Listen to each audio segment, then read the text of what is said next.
I've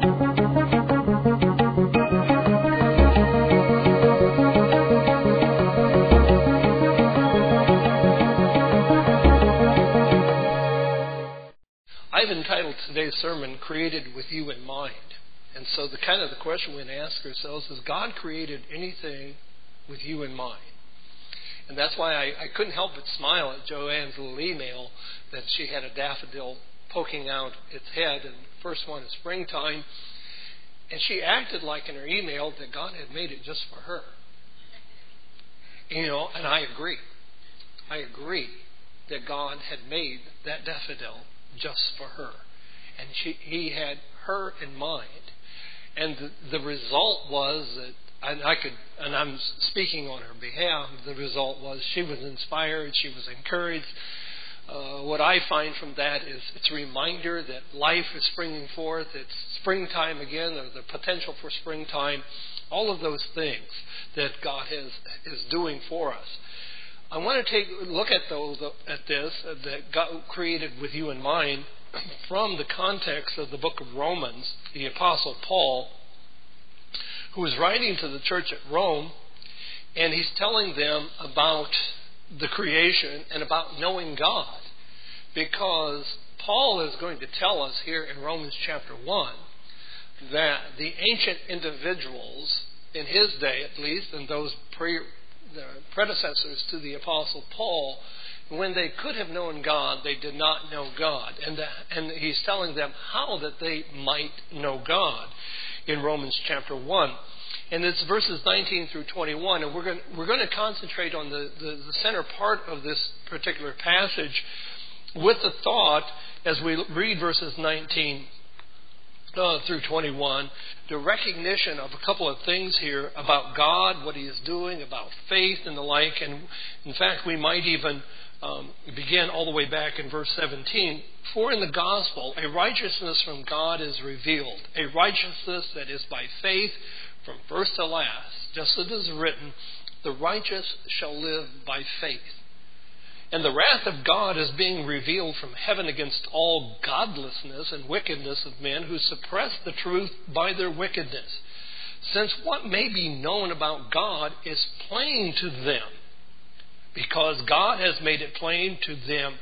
For since the creation of the world, God's invisible qualities, His eternal power and divine nature, have been clearly seen, being understood from what has been made, so that men are without excuse. For although they knew God, they neither glorified Him as God nor gave thanks to Him. But their thinking became futile, and their foolish hearts were darkened. Although they claimed to be wise, they became fools, and they exchanged the glory of the immortal God for images made to look like mortal man, and birds and animals and reptiles. Now, in between all of this, we talk about the initial thing here of the Apostle Paul is about how faith is from faith to faith. The things that mankind talked about God, what God was doing. We see faith, and then we see the end result of the Apostle Paul's writing here. Because they didn't believe in God, they didn't follow through. The Apostle Paul says they professed themselves to be wise, they became fools, and then it goes into a whole litany of sins. Now that's quite a large jump from saying because you did not acknowledge God as a creator for who He is, that you go from faith to sin. But it isn't out of place, the reality, where we do not trust in the things which God has created. Now we read earlier from the book of Colossians where the Apostle Paul speaks of Jesus, who created all things, visible and invisible, powers and principalities and thrones. He's created everything that is created, both in heaven and in earth. And that's important for us to have an appreciation for, as the Apostle Paul tells us in Scripture, that He has created all things. But what does it have to do with you personally? Are you a person that says, well, maybe not. It's really no big deal. Well, I would suggest it is really a big deal.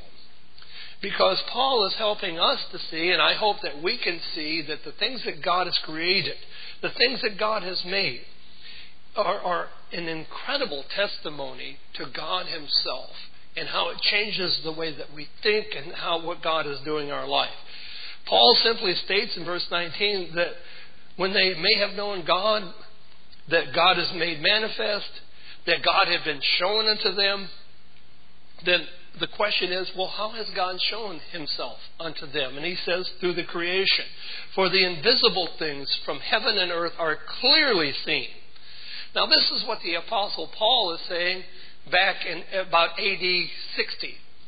He's telling us that they can clearly see them. Now, you have to recognize that in the ancient world, there were things that they saw. They saw the heavens, for example. They saw the seas. They saw, the mountains, the streams, the fields. They saw all of those things. And in all those things, you'd think you might have some questions about how are they held together. Well, of course, we recognize that they themselves, and it's interesting, they themselves saw these things as gods.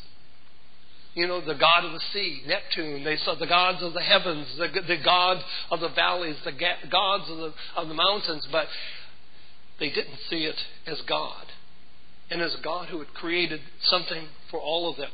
Now, in our world today, if they can be held accountable back then, how about in our world today, where we have atomic microscopes that look into the very depths, but not as deep as it can go, because we look at the small, very invisible things and how they are so incredibly and wonderfully made and how they interact and work with one another. Without this one, that doesn't work, and how that works.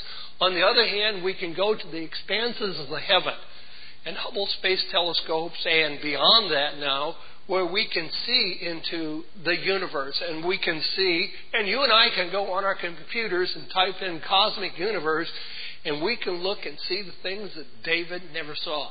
We might even see things to a little bit of a degree like Ezekiel saw, the heavens and God translating, but even beyond that are even greater things that are available for us today to see. So are we without excuse as well, of people that have so much? But what about us personally? We think of in our childhood growing up. I think most of us spend more time in nature and outdoors in our childhood. When you go out and you look at the stars at evening and we're running around chasing fireflies, you might have been, and swatting mosquitoes and wondering why anybody would ever create such a thing as a mosquito and the like, or you're watching ants build little ant hills, and then if you're the typical little boy, you're busy destroying them and watching them rebuild and the like. But you're looking at the creation, you see springtime. For me, I think of such things as the rhubarb sticking its little head up in the very cold, because it's one of the first things to begin to grow in the springtime, and there's hope.